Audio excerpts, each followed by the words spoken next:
Nanti yang lain menyusul nggak apa-apa. Oke Pak, bentar ya. Ya Ustaz.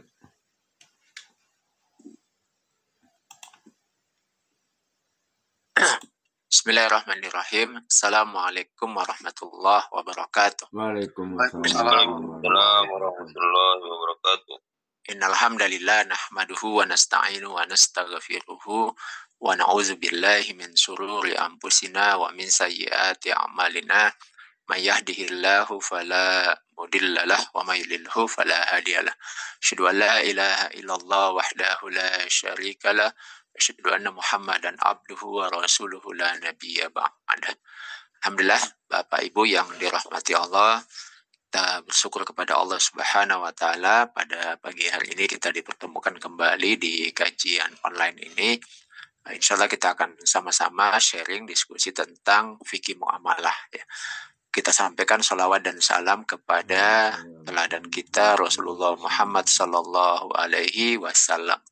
Kita banyak bersolawat terutama di hari Jumat ini. Kita juga mempelajari sunnah-sunnah beliau. Semoga kita termasuk bagian daripada umat Nabi Muhammad sallallahu alaihi wasallam.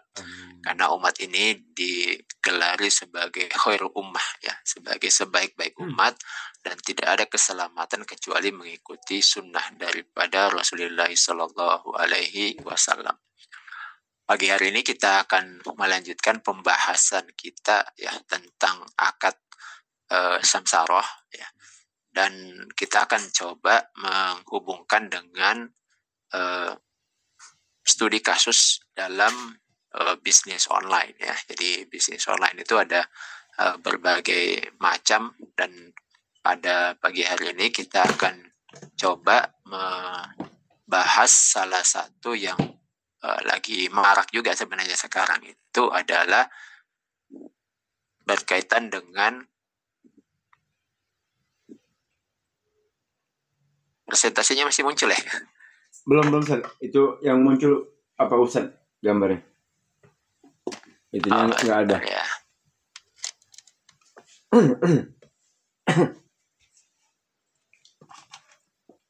belum keluar Ustaz. Ya, tutup dulu satu. Jadi dua dia apa?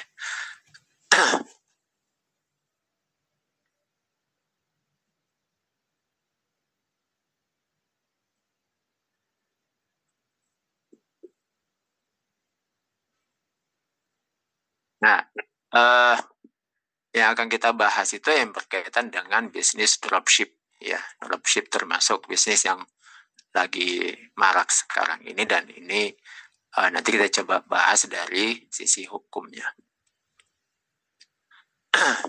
Karena ini pembahasan yang ada hubungannya dengan pembahasan kita pada minggu lalu, yaitu tentang samsara ya, jadi agen. Nah, apa itu dropshipping? Nanti jual beli online itu banyak macamnya ya, bisa jual beli secara langsung ataupun dengan cara dropshipping ataupun cara yang lain. Ini kita akan bahas salah satu caranya, itu dengan cara dropshipping ya. Nah, jual beli online secara dropshipping itu adalah sistem jual beli yang memungkinkan dropshipper ya menjual barang secara langsung dari supplier atau toko kepada pembeli tanpa harus membeli barangnya terlebih dahulu ya. Jadi sekarang ini, bahkan sebenarnya sudah terjadi beberapa tahun yang lalu, ada banyak toko atau supplier yang menyiapkan barang ya, menyiapkan barang untuk kemudian bisa kita jual. Nah, kemudian salah satu cara untuk menjualnya secara online itu bisa menjual secara langsung kepada pasar, kepada calon pembeli, bisa juga menawarkan orang lain untuk menjadi dropship ya. Nah, apa itu dropship? Dropship itu adalah orang lain itu diberikan gambar atau foto atau materi-materi yang berkaitan dengan spesifikasi barang yang mau dijual ya. Nah, kemudian dengan modal foto atau barang tersebut, orang lain yang tidak punya toko, tidak punya barang itu bisa menjual kepada orang lain ya, melalui online. Dengan cara apa? Dengan foto itu saja dia buat, bisa juga dia tawarkan langsung kepada orang, atau mungkin dia buat website, atau dia buat media sosial ya, akun-akun tertentu. Nah, kemudian orang yang tertarik itu kemudian langsung pesan ke dia. Ya, pesan ke dia. Kenapa? Orang yang tertarik itu menganggap bahwa dialah pemilik barangnya. Kemudian orang yang menjadi dropship ini lalu kemudian membeli dari toko yang atau supplier yang menjual barang tersebut, dan langsung pemilik barang itu yang mengirimkannya kepada orang yang memesan kepada seorang dropshipper. Nah, seperti itu ya, disebut dengan sistem jual beli dengan dropshipping. Sehingga dropshippernya sendiri adalah orang yang melakukan jual beli dengan cara dropshipping. Jadi mekanismenya itu adalah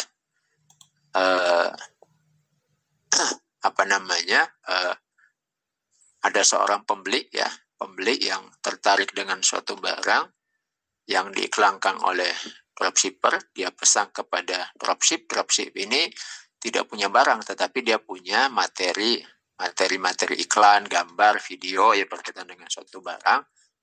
Lalu kemudian dropship ini pesan kepada supplier atau toko ya, barang yang akan dibeli oleh calon konsumen. Kemudian supplier ini yang kemudian langsung mengirimkannya kepada pembeli ya, seperti itu. Nah, kemana uangnya ditransfer? Uangnya ditransfer ke dropshipper. Dari pembeli langsung beli kepada dropshipper, kemudian dropshipper terima uang, lalu kemudian dia beli barang kepada supplier langsung kirim kepada pembeli. Nah, seperti tadi ya, jadi dropshipper itu menawarkan barangnya secara online, baik dengan materi foto ya, video dan lain sebagainya, disertai dengan deskripsi barang tersebut dengan harga dari dropship sendiri ya. Nah, nanti harganya itu bisa dropship sendiri yang menentukan, bisa juga supplier yang menentukan. Itu nanti mekanisme masing-masing ya. Jadi tiap apa itu beda-beda. Nah, kemudian pembeli yang berminat menghubungi dropshipper, lalu kemudian setelah ada kesepakatan akad antara pembeli dengan dropshipper, lalu pembeli mentransfer uang ke rekening dropshipper. Nah, dropshipper lalu kemudian membayar kepada supplier sesuai dengan harga beli dropshipper. Nah, tentu saja ditambah dengan ongkos kirim ke pembeli dengan memberikan data-data pembeli ya, baik nama, alamat, nomor telepon, ponsel kepada supplier. Selanjutnya supplier yang langsung mengirimkan barang pesanan dropshipper langsung kepada pembeli atas nama dropshipper, bukan atas nama supplier. Nah, modelnya ada dua ya. Model pertama, supplier itu memberikan harga kepada dropshipper.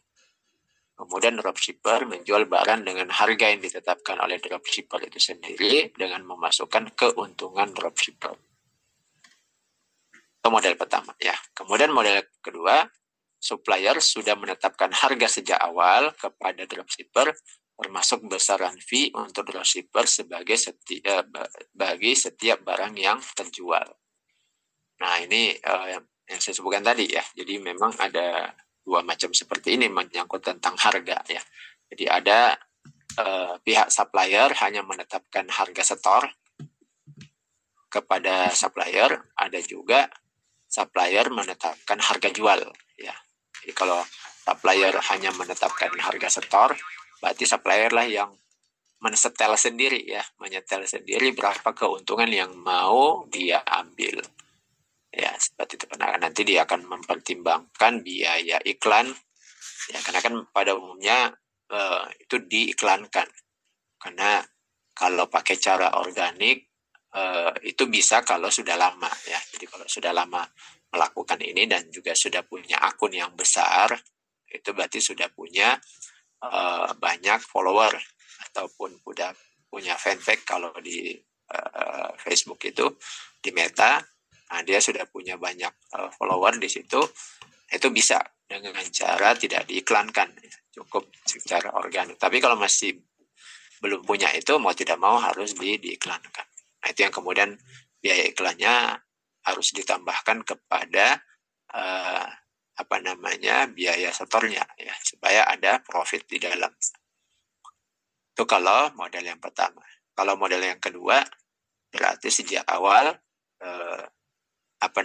pihak supplier yang menentukan harga jual ya, mungkin mau dia seragamkan di semua dropshipper dia, supaya kemudian tidak ada harga yang terlalu tinggi atau terlalu rendah. Nah, bagaimana hukumnya ya? Hukumnya yang pertama, hukum jual belinya itu tidak sah ya, karena syarat jual beli belum dipenuhi. Jadi penjual telah menjual barang yang belum menjadi miliknya ya. Jadi kalau misalnya seorang dropshipper ya, dia mendapatkan foto ya, gambar, video, lalu kemudian dia buat website, kemudian dia jual barang di foto itu, kemudian orang, padahal dia tidak punya ya, dia cuma tahu suppliernya saja. Lalu kemudian dia jual, orang tertarik, lalu kemudian dia transfer ke dia. Nah, secara fakta dia tidak punya barangnya, lalu kemudian orang jual beli dengan dia. Nah, jual beli seperti ini tidak sah ya, kalau akadnya adalah jual beli. Nah, penjual barang, kenapa? Karena dia belum memiliki barang ya. Jadi la tabi ma laisa indaka. Janganlah kamu menjual apa yang tidak ada di sisimu. Nah, seperti itu. Maka ya, solusinya adalah akadnya harus diganti menjadi jual beli salam. Jual beli pesanan saja kalau memang mau membuat seperti itu. Jadi bukan jual beli biasa. Jadi jual beli salam. Jual beli salam itu adalah jual beli yang sudah kita bahas sebelumnya. Pembeli itu memesan dengan cara membayar cash di awal. Ya, dan itu diakadkan di awal bahwa ini adalah jual beli salam ya. Sehingga dalam mekanisme transaksinya harus memenuhi persyaratan akad jual beli salam. Nah, apa persyaratan dari akad jual beli salam itu? Bahwa pertama, pembeli itu harus membayarkan harga di depan secara keseluruhan dulu. Ya, jadi kita jual dulu secara cash. Jika harga dibayar di belakangan, ya setelah barang diterima atau dibayar sebagian, maka jual belinya tidak sah kalau pakai akad salam. Ya. Nah, kemudian untuk salam ini itu untuk jenis barang tertentu ya, baik yang ditimbang, ditakar, ataupun dihitung. Nah, kemudian barang itu tidak boleh langsung dikirimkan oleh supplier langsung kepada pembeli.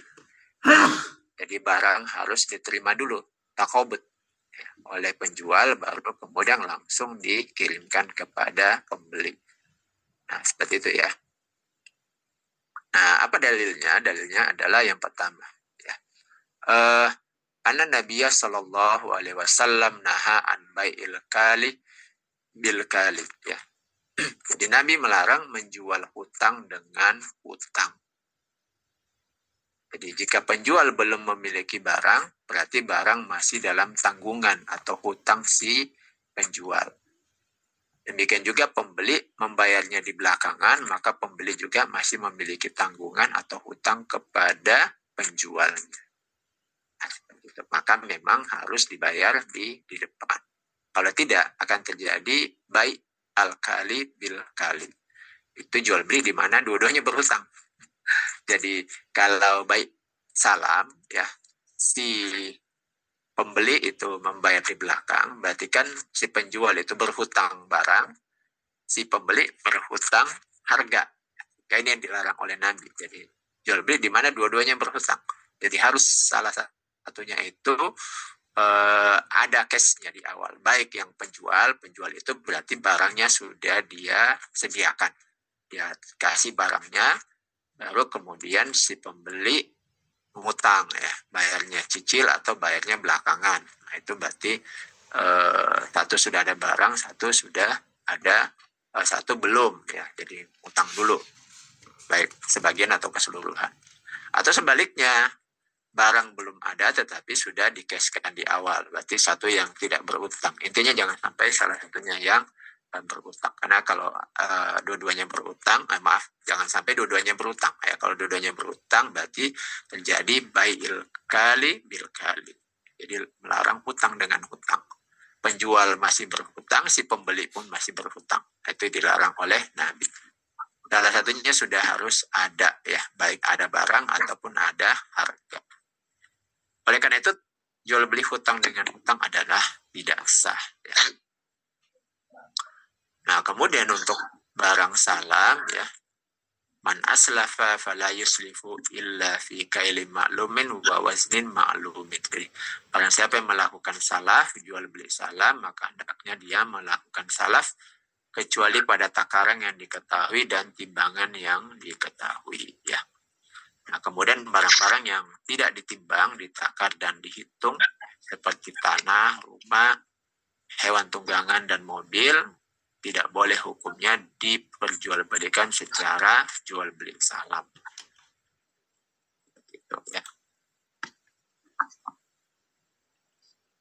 Nah, kemudian apa dalil untuk takobut? Nah, takobut itu artinya harus diterima dulu baru dijual.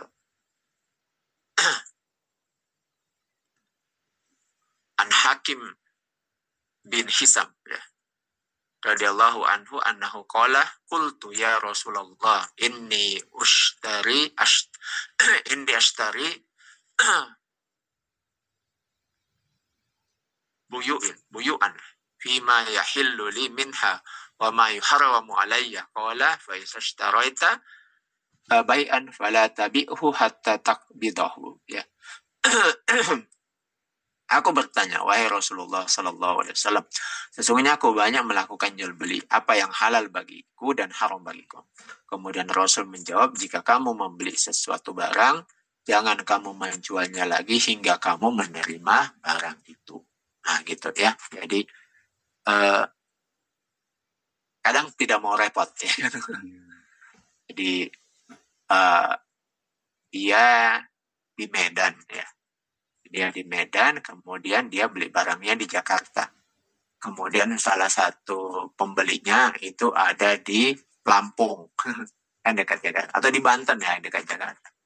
Kemudian dia pesan barang ke Jakarta, belum sempat dia terima, suppliernya di Jakarta langsung kirim ke Lampung, langsung kirim ke Banten. Karena kalau kirim ke Medan baru kirim lagi ya terlalu jauh ini. Nabi melarang itu ya, jadi harus diterima dulu barangnya baru kemudian dijual lagi kepada pihak lain.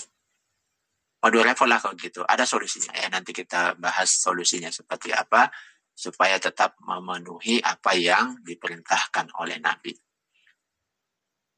Wa kunna nashtari ta'ama min rukban hizafan fanahana Rasulullah sallallahu alaihi wasallam an nabi'ahu hatta naqulahu min makanihi.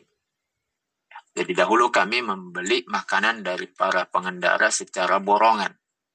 Maka Rasul sallallahu alaihi wasallam melarang kami untuk menjualnya kembali hingga kami memindahkannya dari tempat penjualnya yang pertama. Jadi nggak boleh langsung ya. Jadi harus diterima dulu oleh pembeli, baru kemudian dia jual lagi. Nah, itu hukum model pertama ya. Kemudian hukum model yang kedua, jawabnya boleh selama memenuhi akad samsara. Ya, akad samsara. Jadi kalau kita review ulang ya, jadi model pertama itu tadi pembeli langsung transfer uang kepada dropship. Setelah dropship terima uangnya, dia tidak punya barangnya. Baru kemudian misalnya ya, dropship pasang iklan jual kain sarung ya, jual kain sarung, harganya dia tanya dulu supplier berapa nih harga modalnya. Kemudian supplier bilang harga modalnya 50.000. Oh, 50.000 berarti kemudian si dropship menghitung-hitung nih dia harus iklan dan lain sebagainya, kemudian dia up harganya jadi 150. Dia buat iklan buat website, dia iklankan. Nah, kemudian harganya 150.000. Nah, karena memang iklannya menarik dan barangnya juga cantik, akhirnya kemudian banyak yang tertarik. Orang kemudian beli lewat situs dia 150.000. Nah, kemudian si dropshipper terima uang 150.000 tapi dia tidak punya barang.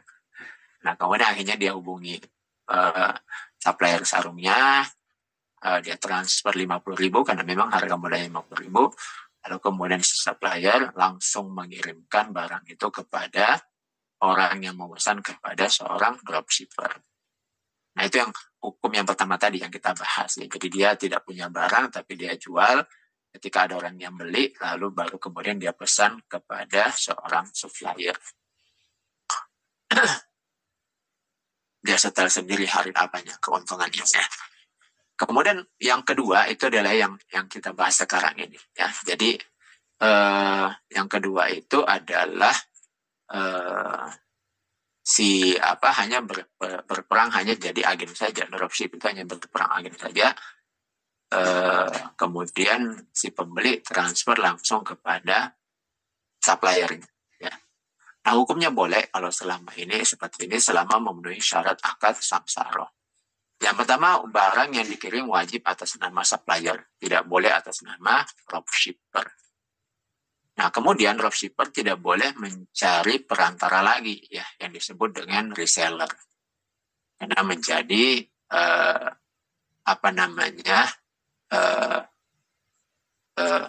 perantara atas perantaraan yang lain. Samsara ala samsara. Jadi seperti itu. Jadi pengertian syar'i simsar itu mewajibkan simsar itu sendiri adalah perantara langsung antara penjual dengan pembeli, ya, tanpa ada perantara lagi. Jadi kalau dia menjadi simsar, si dropshipper ini tidak boleh mencari reseller lagi, ya. Kenapa? Karena itu akan menjadi samsara ala samsara. Nah, kemudian catatan ya, jadi khusus untuk barang ribawi maka jual beli online hukumnya tidak sah ya, karena harus dari tangan ke tangan. Jadi az-zahabu bil-zahabi wal fiddatu bil fiddati wal buru bil buri wasyairu bisyairi wat tamru bit tamri wal milhu bil milhi mislan bi mislin sawaun bi sawain yadan bi yadin fa isah talafat hazihil asnaf wa bai'u kaifa syi'tum iza kana yadan bi yadin. Jadi emas itu ditukar dengan emas, perak dengan perak, gandum dengan gandum, jawawut dengan jawawut, kurma dengan kurma, garam dengan garam, harus sama takarannya dan harus dilakukan dengan kontan. Jika berbeda jenisnya maka jualah sesukamu asal dilakukan dengan kontan ya. Hingga emas, perak dan yang lain ini harus yadan bi yadin ya, seperti itu.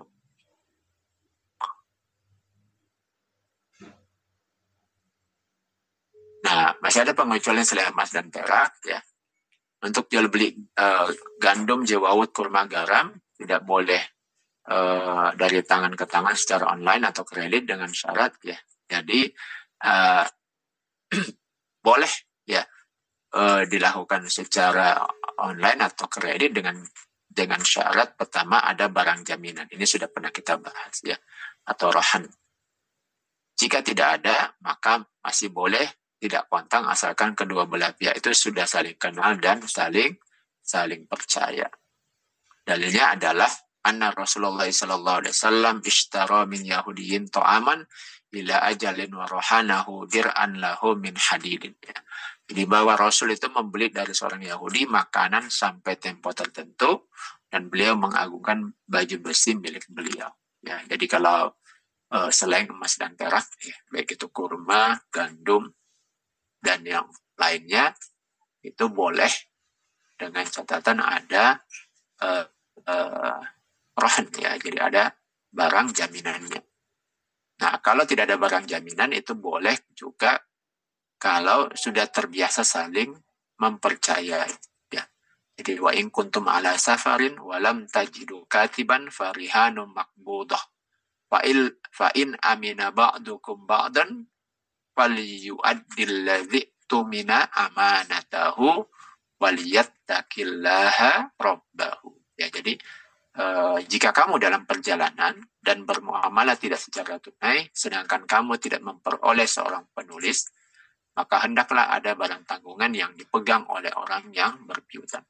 Nah, kalau tetapi jika sebagian kamu mempercayai sebagian yang lain, maka hendaklah yang dipercaya itu menunaikan amanahnya, hutang. Dan hendaklah ia bertakwa kepada Allah Tuhanmu. Surah Al-Baqarah ayat 23. Nah, seperti itu ya. Baik. Ini sebagai pengantar, silahkan kalau ada yang mau didiskusikan melalui Pak Pakar ya. Silahkan Pak Pakar mungkin dipandu diskusi. Assalamualaikum warahmatullahi wabarakatuh. Waalaikumsalam warahmatullahi wabarakatuh. Baik ya Bapak, kita punya waktu agak banyak ini, 20 menit ke depan ya. Jadi kita buka aja diskusi ya. Langsung saja, silakan yang mau bertanya. Dibuka mikrofonnya. Via chat juga boleh. Silakan Pak, yang mau bertanya Pak. Assalamualaikum Ustaz. Waalaikumsalam. Waalaikumsalam. Silakan Pak Naldi. Kalau tadi saling percaya untuk barang ribawi yang untuk makanan boleh Ustaz ya? Iya, boleh. Kalau untuk yang metode model pertama Ustaz, itu kan pertama dilakukan transaksinya sesuai dengan prosedur. Dia beli dulu baru dia jual. Itu untuk dropshippernya. Kemudian karena sudah berulang, proses itu ternyata menjadi ribet Ustaz, jadi lambat. Karena sudah saling percaya, boleh nggak Ustaz? Contohnya gimana Pak? Enggak, kalau selama ini dia si dropshipper dia menjual, ya kemudian dia beli dulu, baru dia jual, itu tetap prosesnya berjalan sesuai dengan syariah. Iya.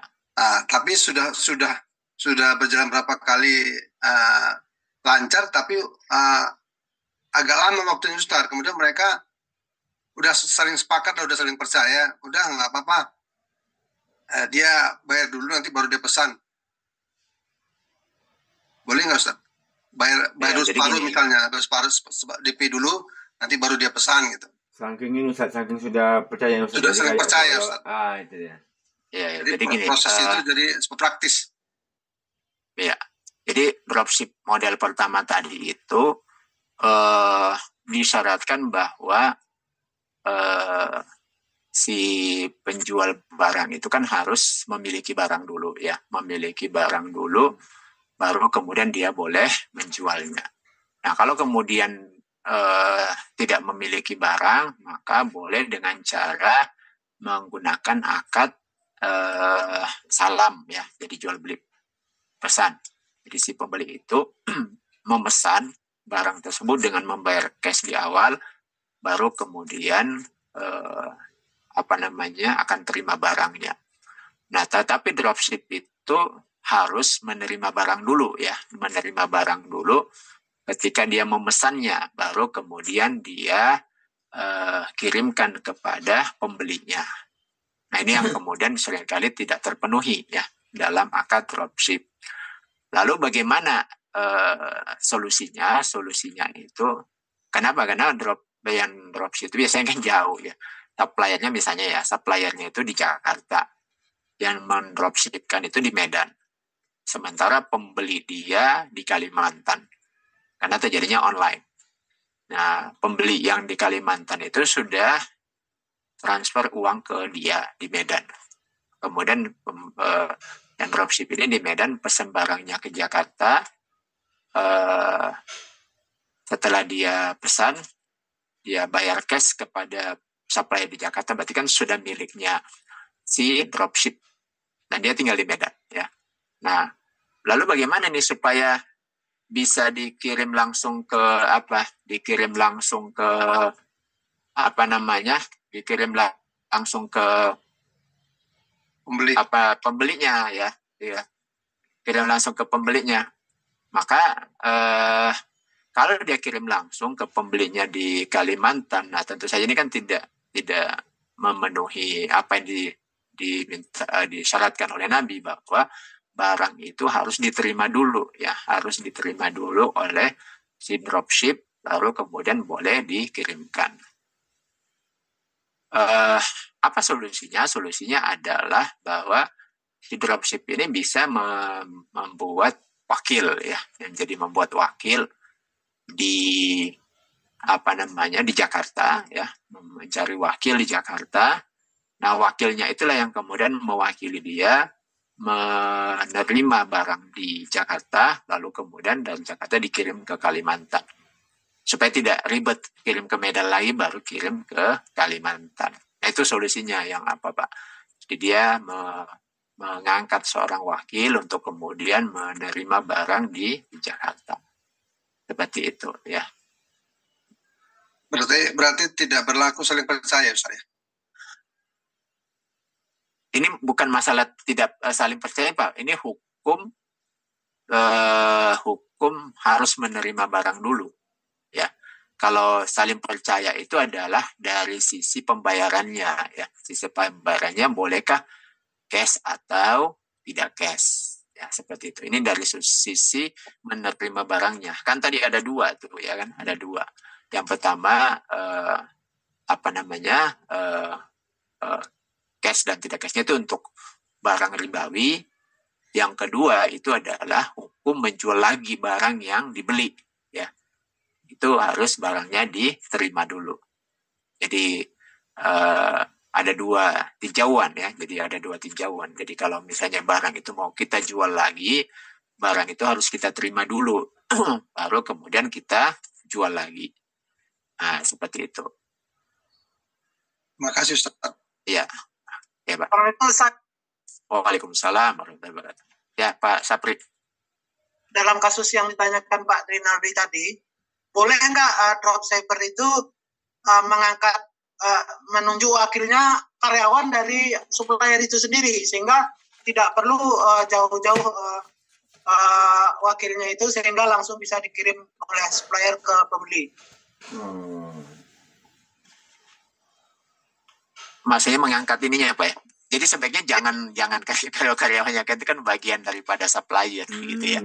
Kita cari ya minta ini ada nggak orang yang di luar itu yang kita akadkan lah ya. Jadi kita akadkan yang ditunjuk yang kemudian menjadi wakilnya dropship. Nah, seperti itu. Nah, sebenarnya kalau paling aman itu adalah dengan cara yang kedua saja, Pak. Jadi yang cara kedua itu, jadi gini mekanismenya. Saya ada juga melihat dropship ya. Jadi kebetulan saya juga lagi pelajari itu mekanismenya dan sedang saya lakukan itu.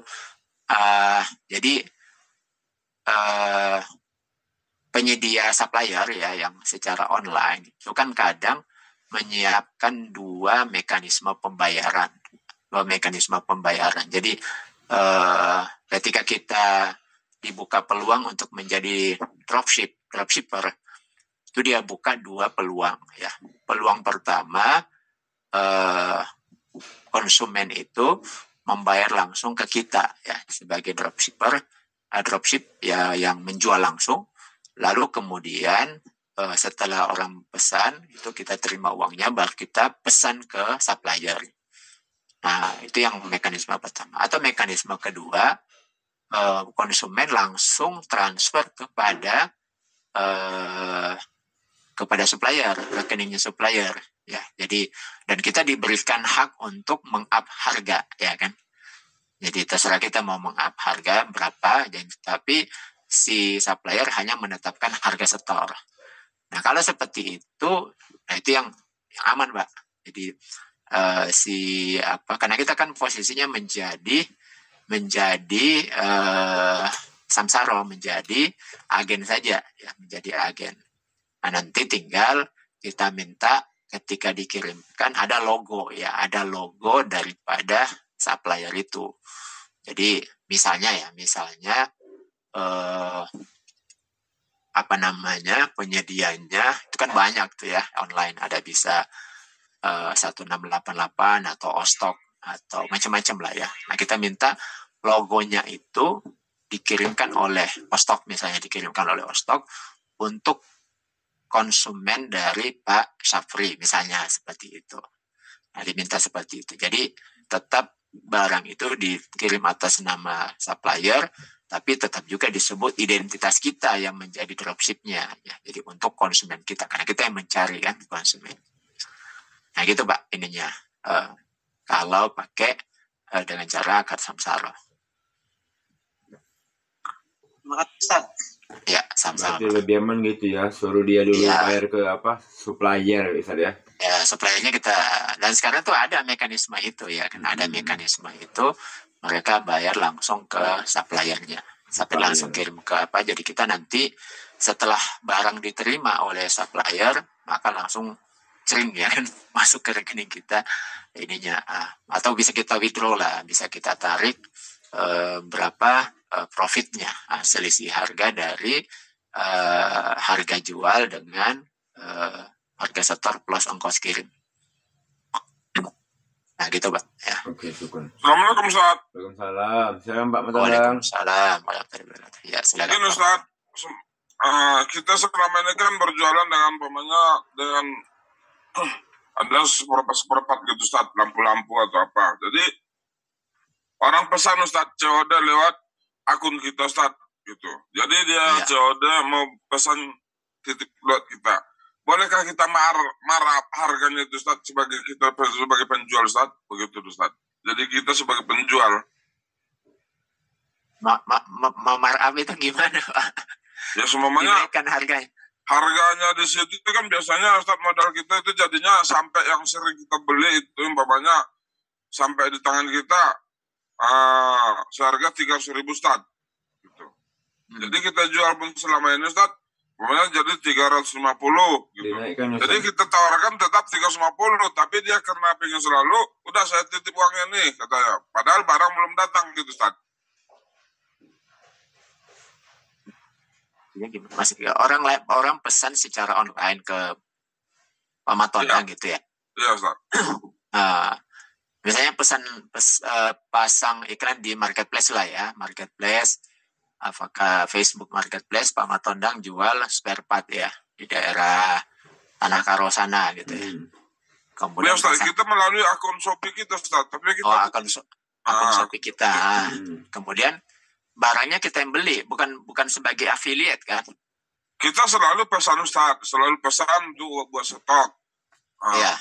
Tepatan habis stok itu Ustaz. Jadi orang kan tanya lagi, nggak ada. Harus selama ini kan harganya di situ kita beli cuma 300 Ustaz. Jadi ya kan selalu 350 gitu. Jadi kan memarah harga, padahal dia sudah pesan itu, udah belikan aku nih gitunya. Nah, itu kan memarah harga Ustaz sama dia jadinya.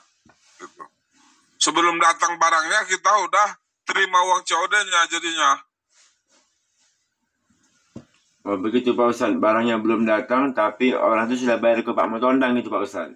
Iya, tapi dengan harga sudah harga penjual, harga markup jadi Ustaz. Iya, harganya sudah dinaikkan Pak Matondang. Iya. Jadi kalau kita jualan memang harus di markup lah harganya Pak, biar ada keuntungan kan dari harga pembelian. Jadi gini, mungkin maksudnya Pak Matondang jualan online nih di akun Shopee ya. Kemudian orang pesan barang milik Pak Matondang sendiri kan, dan itu ngambil dari supplier Pak Matondang di apa.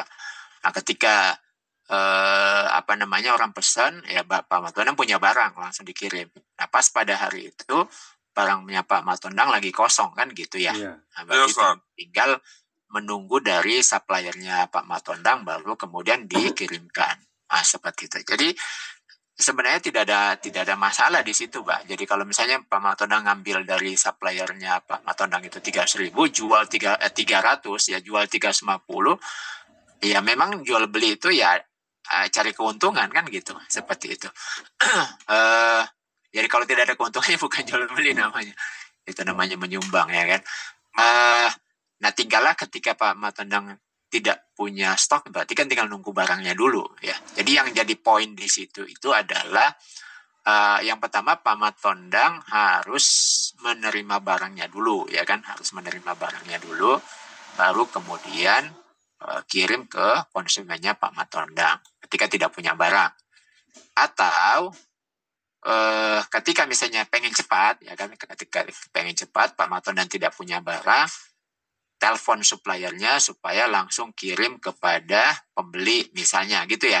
Nah kalau mau melakukan seperti ini berarti Pak Matondang harus cari wakil dari supplier itu, entah siapalah di situ dia suruh ya kan, jadi mewakili Pak Matondang untuk mengirimkan barangnya. Jadi seperti itu. Karena kalau langsung dikirimkan tadi kan Nabi melarang kita itu membeli suatu barang belum kita terima langsung kita kirim.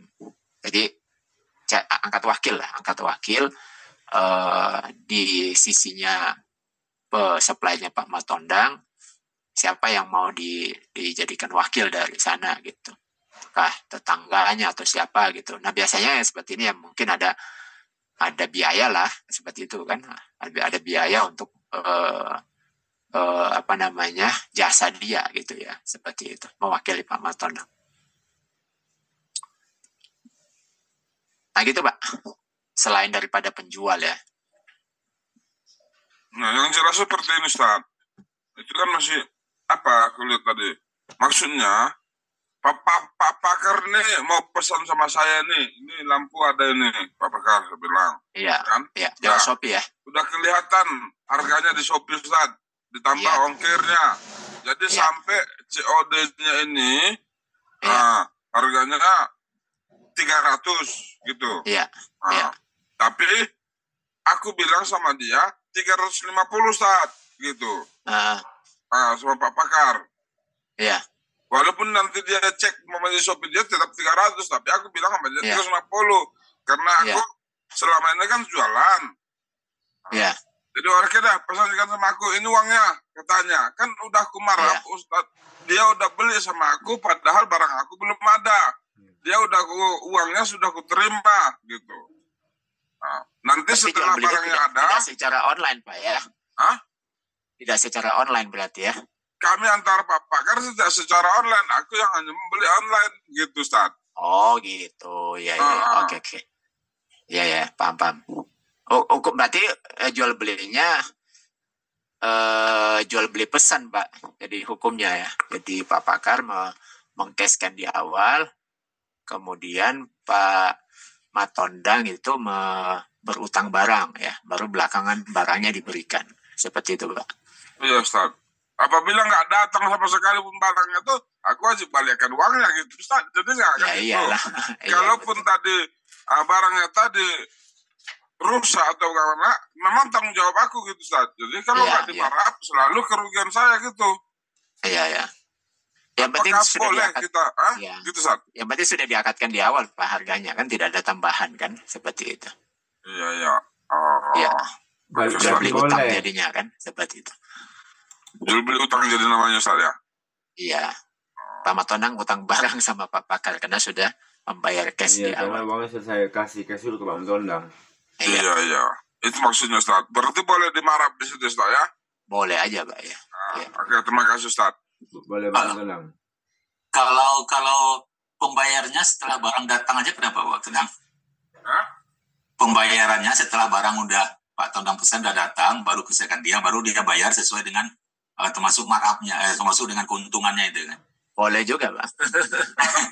Jadi nggak usah terima dulu uangnya, nggak usah terima, kan barang belum datang, masih meragukan ini. Nah, jadi dibayar nanti dengan setelah barang pesan barang, nanti barang datang bayar dengan harga dengan keuntungan yang Bapak Tondang tawarkan gitu. Kalau nanti barangnya udah datang Pak, ya kan? Tak datang orangnya. Barangnya itu terkadang bisa sampai 5 tahun baru laku. Seumpamanya dia daun setir mobil Fortuner gitu. Kan jarang Pak, 10 tahun tak laku gitu. Itu makanya kita harus terima panjar, minimal panjar yang kita minta ke orang pesan. Iya. risiko sama kita Pak, paling berat kalau gitu. Iya. Iya. Berarti rawan Pak Mentondang ya? Rawan, karena rawan itu kan kalau kita juga nggak ngambil upah, akun kita juga, waktu kita juga mesan-mesan di bengkel kan itu banyak. Kita harus upah juga lah dari situ maksudnya. Iya. Maka kita markup gitu. Ya sebenarnya sih bukan dibilang markup ya, bukan di markup sebenarnya, ngambil untung lah dari situ. Ngambil untung, jangan markup lah bahasanya. Ngambil untung tuh boleh Pak Ustadz, sah boleh. Ya memang itu harus ada untungnya, kalau nggak ada untungnya. Iya, ngapain kita jual beli gitu kan. Iya. Begitu betul. Karena kejadian Ustaz, kemarin kan ada kabel setir Fortuner. Iya. Saya suruh beli. Jadi dibeli Medan. Udah beli di Medan harganya 700. Tapi kata Bapak 400-nya katanya. Itu Pak kalau dilewat online. Udah pulang dia, udah lenahnya. Hasilnya uangnya. Ternyata 400 bilang tadi, dapatku 320 cuman di online. Saya pesan. Tapi saya jual sama dia 400 tadi saat gitu. Iya.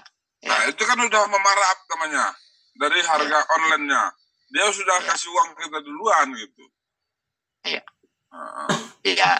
Jadi gini,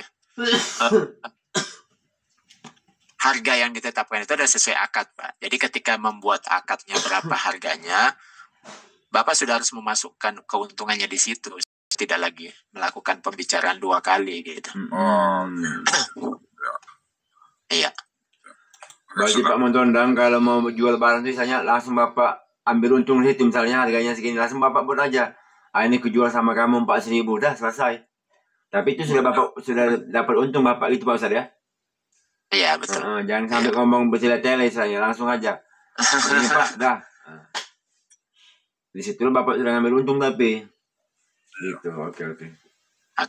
Paham Pak Mentondang ya? Apa maksud nyambung ya? Jelas ya? Okay. Nyambung, tapi nggak nyambungnya nggak buka kamera, nggak sopan. Terima kasih Ustaz. Oke, siap. Alhamdulillah kalau udah nyambung ya.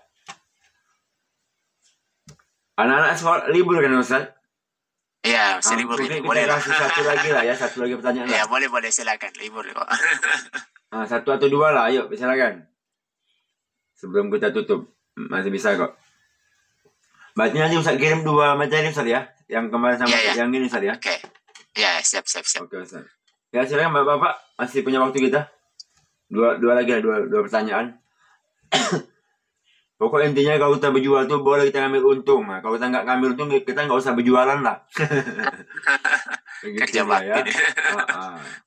Berarti kita kalau nggak ngambil untung, kita jadi dermawan, kita menyumbang. Iya.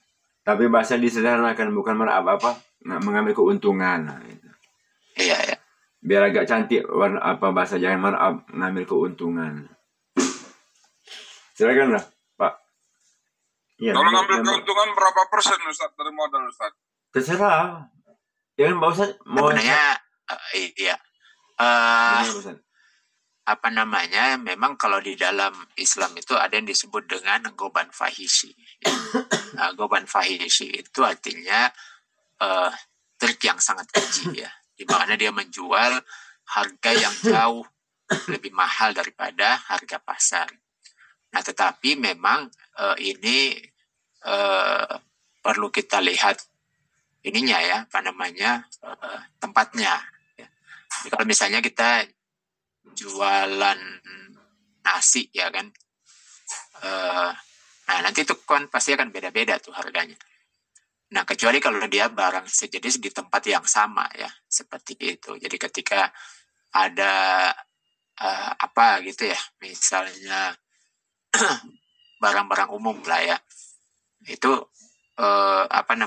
mengikuti harga pasar saja dijual ya. Biasanya sih ya sekitar 30-40% dari harga pasar secara umum keuntungan itu.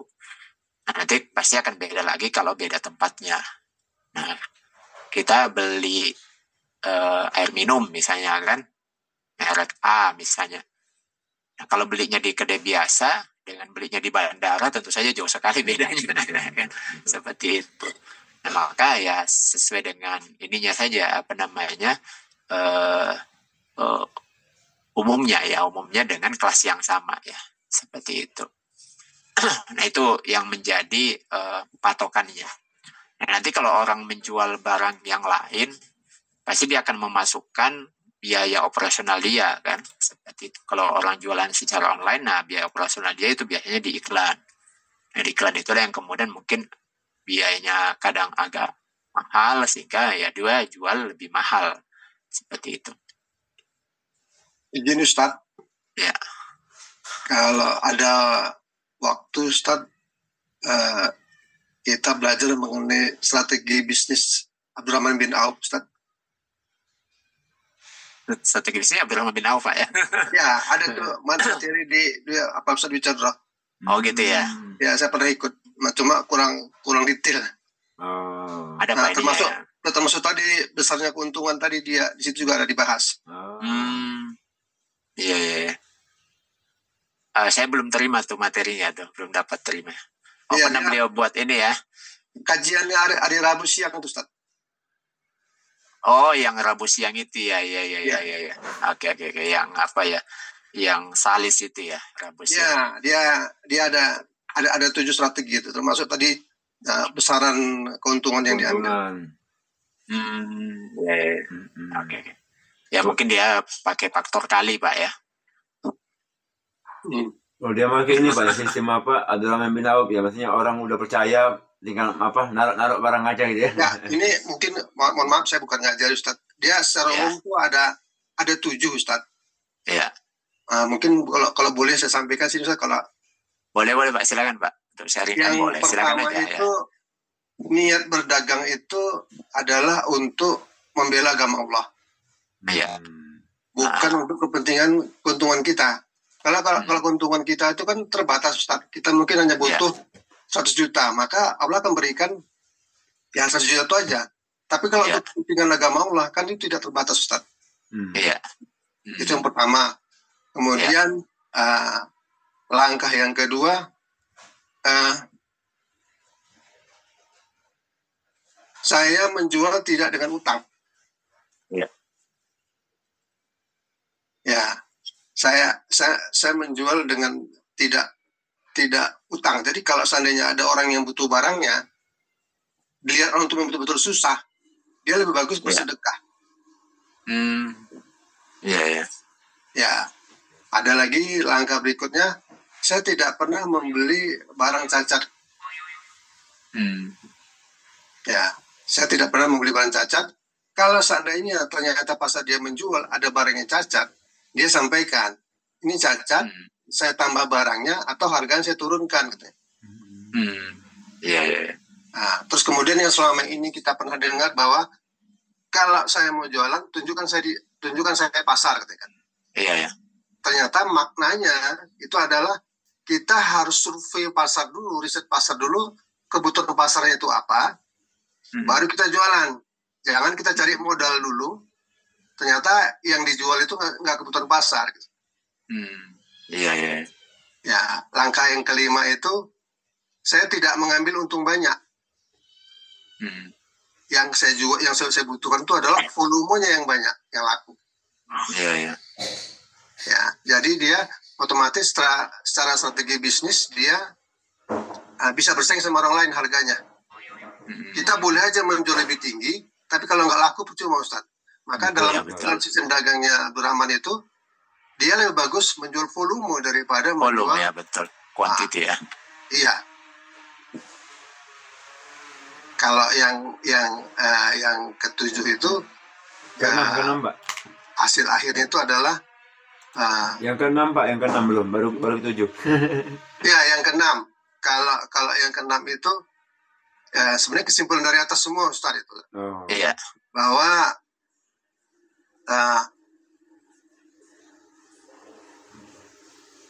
dapat, ya, jangan disimpan dalam hati, tapi digenggam di tangan. Karena kalau disimpan dalam hati, kalau dilepas sakit hati kita. Iya, betul. Kalau mau disedekahkan sakit hati, berat rasanya, Ustaz. Iya. Kalau di tangan, kita ikhlas. Jadi orang menggunakan untuk bersedekah juga mudah. Iya, betul. Ya. Iya.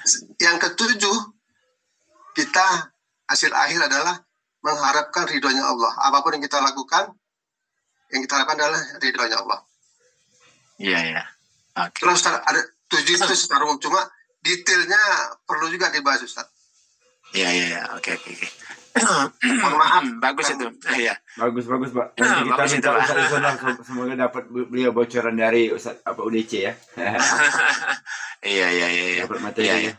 Iya. Jadi memang bagus itu apanya ya. Jadi kita mulai dari fundamental Pak ya, dari mulai niat ya. Jadi tadi niatnya itu memang harus karena Allah ya. Jadi bukan sekedar memenuhi kebutuhan pribadi ya. Tadi sudah dijelaskan bahwa kalau kebutuhan pribadi saja ada limitnya kan, ada batasnya. Tapi kalau membela kepentingan Allah, ya banyak sekali kebutuhan yang harus dipenuhi kan kalau mau membela kepentingan Allah gitu, untuk dakwah, untuk membantu orang lain ya kan. Jadi terbuka istilahnya itu unlimited ya. Bagus Pak Rinaldi. Ya materinya bagus sekali itu. Ada satu Pak Rinaldi yang belum tercapai di saya tuh Pak Rinaldi, nggak tercapai juga sekarang. Apa itu? Kemarin saya waktu punya rental, nah di situ sangat membutuhkan kuliah belah pasar, saya buat rental sampai 2. Kalau nanti udah 5 unit, satu mobil rental ini hanya khusus untuk dakwah orang-orang bepergian sholat Jumat yang ke kampung-kampung untuk khotib pokoknya setiap hari itu hanya untuk apa gitu. Itu kan udah kebutuhan apa niatnya maksudnya itu tadi. Keuntungan saya itu untuk agama Allah lah kita bilang dulu. Iya. Nyatanya belum terjadi sih Pak. Gitu. Masih itu udah KO. Gitu. Tapi Pak Bapak sudah berpahala Pak, karena Bapak sudah ada niat gitu, sudah ada berniat Bapak kan, walaupun belum terkabul ya Pak Ustaz, cuma sudah ada niatnya. Iya. Mengasih aku mau bergratis untuk para ulama gitu kan. Iya, mungkin mau dari riba dulu kali, maka nggak dikabulkan. Gitu. Oh iyalah, kalau riba Allah nggak ACC. Oke. Blessing semua kan. Nggak ACC Allah kalau riba. Oke, baik. Ya. Oke, baik, kalau nggak ada lagi mungkin kita cukupkan ya Bapak Ibu yang dirahmati Allah. Mungkin untuk materinya nanti saya kirimkan ke Pak Pakar. Insyaallah ya. Baik, kita tutup kajian kita pada pagi hari ini dengan bacaan hamdalah, alhamdulillahirabbil alamin, dan doa kafaratul majelis.